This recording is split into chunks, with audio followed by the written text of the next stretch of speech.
सबसे बड़ा ड्रॉबैक है हमारा जी।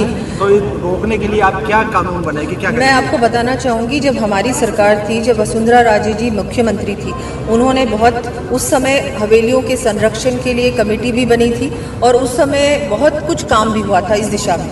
उसके बाद सब जानते हैं कांग्रेस सरकार आई, उनको बिल्कुल ना तो धरोहर की परवाह थी, ना उनको विकास की थी, ना विरासत की थी, ना उनको रोजगार देने की कुछ परवाह थी। अगर इसको डेवलप करते तो यहाँ टूरिज्म बहुत बढ़ता।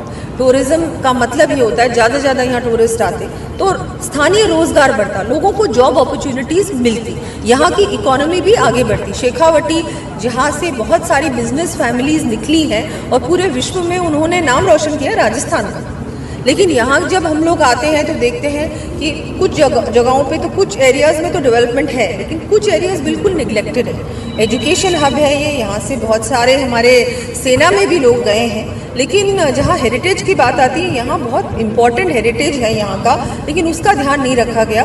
हमारी सरकार बिल्कुल आपने जो बात कही उस पर ध्यान देंगे और यहाँ इस तरह का अगर कुछ लेजिस्लेशन लाना होगा या कोई ऐसा हमको कुछ लेके आना होगा कि यहाँ पर ये जो आप कह रहे हैं कि हवेलियाँ टूटी जा रही हैं, उसको भी रोकने का पूरा प्रयास करेंगे। अभी जो मैं कर सकती हूँ प्रशासन से भी बात करूँगी और इसका एक प्लानिंग कर जो अब बच चुकी है उनका तो हम कुछ करें, नहीं तो वो भी नहीं बचेगी। हेरिटेज के मामले में फतेहपुर के हालात सबसे ख़राब है। यहाँ रुकने की कोई व्यवस्था नहीं है, टूरिस्ट मंडावा रुकता है और सीधा बीकानेर चला जाता है। जैसे गोविंदा जी ने कहा कि पायलट प्रोजेक्ट, और पहले सरकार का फतेहपुर मंडावा रामगढ़ को एक टूरिज्म में ट्रायंगल बनाने का प्रोग्राम था, वो फेल हो गया। उसके बारे में वो फेल हो गया क्योंकि वो फेलियर, वो सरकार ऐसी आ गई जिनको टूरिज्म से कोई लेना देना नहीं था। उसे बड़ी बड़ी बातें करते थे, धरातल पे कुछ नहीं होता था। लेकिन ये वाली सरकार ऐसी नहीं है, बीजेपी की सरकार।